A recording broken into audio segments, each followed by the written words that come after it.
All right, Matt, thank you. Well, we are talking about the science around us this year in our ongoing series, Up and Atom Science. This month, we're highlighting the artistic science around us. Troy Thrash and Suzanne Horst from the Da Vinci Science Center join me now to tell us more. Guys, good morning. Good morning. Great to see you. I always love when you bring me a lab coat to wear, so thank you. Sure. So big weekend coming up next weekend already, right? That's right. Yeah. It's only 10 days away, amazingly. It's our big Science Works weekend. We have all sorts of really great activities that we're going to talk about a little bit later, but the culmination event is at 3 o'clock. We have Jeff Lieberman, the former host of the Discovery Channel Time Warp series, is going to be here at Cedar Crest College. He is an artist, a sculptor, a scientist, roboticist, and he's going to be doing some amazing things with his visual artistry. So it's going to be a lot of fun for parents, for grandparents, for kids ages 5 to 500. Oh, great. Well, I think I'm in there somewhere. Perfect. Yeah, me too. You and me both. And we talked a little bit more about Jeff Troy in last month's edition of Up and Atom Science, which is on our website, if folks want to check that out and learn more about him. Sounds like a really fun weekend. And Suzanne, I know you brought some great projects for us this morning to kind of demonstrate the artistic science around us, because there'll be a lot of hands-on activities going on, as always, at the Da Vinci Science Center. So what did you bring today? All right, so we have a couple devices here, two devices, in fact, that kind of demonstrate how energy works. And we cooked these up at our Da Vinci Science Center. And I'm not going to really explain too much. I'm just going to tell you guys how to work them. We're going to see our results. Could be dangerous, but I will tell you that one's going to be more of a predictable motion, and another one is going to be a little bit more unpredictable in their motion, okay? So let's start with Troy. I'm just going to tell you, you're going to remove the caps from these markers and flip on the switch, and we're going to see what happens with that. And as Troy's getting ready for that, Eve, what we're going to do here is you're going to, this is called a pendulum art right here, and that's a Scribblebot. What you're going to do is kind of move this platform around, kind of like this. Interesting and I'm going use of to, a solo cup, by the way. I never saw You know what? They ought to make a song about it. Inventive. I wasn't intended for that song. With one. So you're going to be moving this bottom platform, and I will lower the marker on it, and we'll see what happens. So do you guys have any hypotheses as to what is going to happen here? Which is going to be predictable? Which will be unpredictable? Well, go ahead. You go first. You're the expert. Let's hear what you think. Well, I was just actually thinking about you and I, and you know, I'm probably much more predictable than you, and so I'm going to go with, because I'm predictable, I would guess this would be predictable, but I want to try to be unpredictable here, so I'm going to go that this is going to be unpredictable, and this, because you can see the motion already, that, what do you think? Well, I'm no science expert like you guys, but I was going to say this is going to be a more predictable, because it will swing in a pendulum-like motion. Oh, very nice. Wow. I amazed myself with that. Okay. All right, so let's get going and let's see what happens here, okay? So, Eve, if you want to start swinging that, and you can kind of swing it however, is that okay? Sure. All right. You want to get a circular motion or it's back and forth, and we'll see what kind of design we get. Oh. Troy, do you have a frame all picked out in your office? Looking good, yeah. I hope you're going to sign this at the end. It's not worth anything, but all right, Shall I turn mine on here? Do you want to give that a shot? Okay, here we go. Wow, look at that solo cup go. That's not so bad. I mean, pretty cool. Can we train this thing to draw some buildings and such? Yeah, you better watch out. It might fall off the table. Who developed this high-tech? Well, we kind of put it together, but the Exploratorium actually had the designs and how to make that. So all it is, I'll explain this one first, is a motor attached to that. And the motor, if you don't mind, I'm going to turn this. Okay. It's okay. The motor has a little glue stick on it, making it off-centered. So this same kind of device is found in your cell phone to make it vibrate on a much smaller scale. All right. So what we do is just attach a battery pack, put some markers on there, and this is the art that we get from that. Troy, I mean, Picasso, really. Can we get that? Not so bad. So talented. And that's even a bit more predictable, I think, than I thought. Me too. Yeah, it kind of went into a pattern here, but then as it kind of went along, you kind of see the squiggle marks, and you know, it kind of is a balance between the two in that.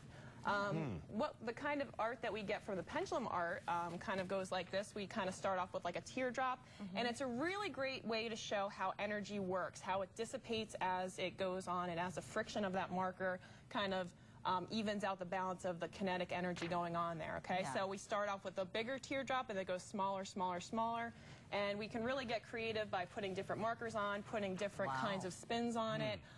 So it's unlimited as to what kind of things that you can put on there. Mine looks a little boring here. I should have varied my swing a little bit or That's something. okay. We're going to blame it on friction. Okay, friction. Blame the whole world on friction. Absolutely. You messed me up. All right. Well, coming up in our next segment, we have more activities that we're going to do in preparation for the big weekend next weekend at the Da Vinci Science Center. So more with our friends from Da Vinci coming up right after this commercial break. Stay with us.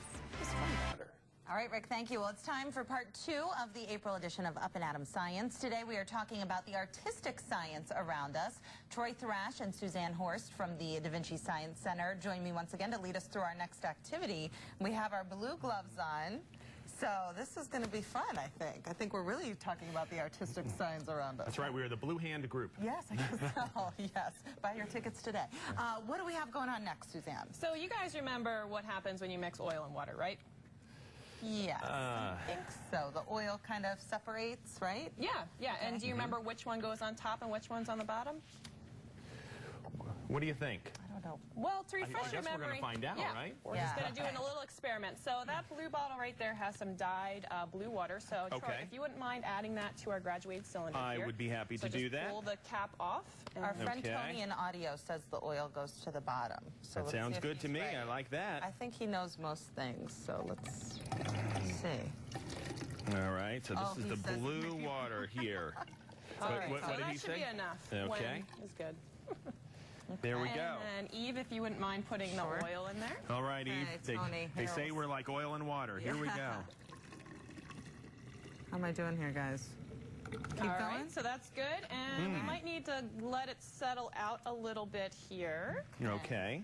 So what we should be seeing shortly is that the oil is going to be separating to the top and So the oil's going to be on top, huh? So I'm just wondering if somebody replaced my oil with water. Yes. Well, did they? Wow, we have a little issue here. TV. That's okay. That's right. These things happen. But They do. Normally the oil would be on top. Yes, That's normally right. the oil would be on top, and we just have a little extra thing here You know to what? In do case that you're with. thirsty on the way home, now you're in That luck. sounds good. A little blue water to So take now home. we have a little water. So what we have instead now is we have oil-based paint that we're going to be experimenting with and creating our art today, okay?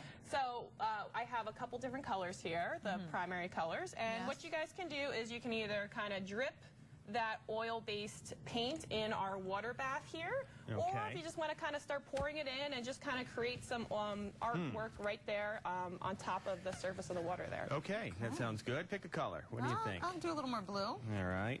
Let's see. It's a sunny day, so we're going to go with a little yellow here. This is pretty fun.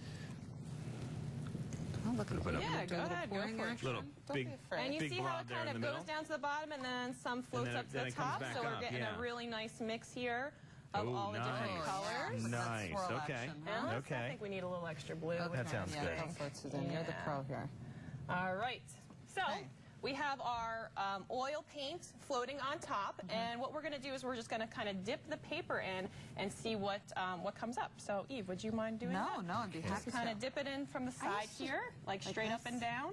Okay. Or actually, you want to kind of come in like Straight. this. Okay, here, you do one, and then you know who does this? We can kind of look come at up that. and see what kind. We got a tie-dye effect here, kind of And look matching on the our back lab then. coats. On the back, it's yeah. very different. Yep. Oh, So we got a little bit Okay, on can I both do another sides. one? Yep, go ahead. Still got paint there. Okay.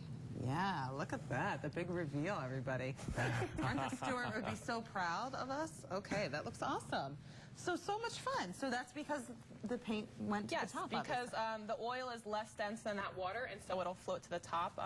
You know, your favorite experiments as a kid is just seeing what floats, what sinks. Sure. And oil is just one of those materials that is less dense than water and kind of floats to the top, and it doesn't really like the water too much. It's hydrophobic, so it likes to stay away from it. Hydrophobic. Yes. You know, my cubicle's going to look so good today after I adorn it with all the projects that we made today. So That's thank right. you, guys. And again, these are just some of the hands-on activities that are always going on at the Da Vinci Science Center, but especially next weekend for the big Science Works weekend. That's right, May 5th and 6th, the Science Works weekend. All sorts of great activities again for kids, for adults. It's going to be really a lot of fun. We have the Dan's Camera City Technicolor area where we're going to be doing photos in different colors. fun. We have the Baum Art School is going to be doing an art and sculpting station, the Cedar Crest College Creative Kids Cart, all sorts of really great activities. And folks can go to your website, davincisciencecenter.org, for the whole rundown. Do you need tickets for any of the events, Troy? Yes, well, all of the activities that are going on at the center are included with admission, and then there will be tickets for the Jeff Lieberman event, and that happens at 3 o'clock, $10 for adults, $7.50 for kids. Great. All right. Well, sounds like a lot of fun. And again, hopefully folks will head down there for the big Science Work weekend coming up next weekend. More information, DaVinciScienceCenter.org, and we'll have all of our information from these segments on our website, WFMZ.com. Stay with us, everybody. We'll be right back.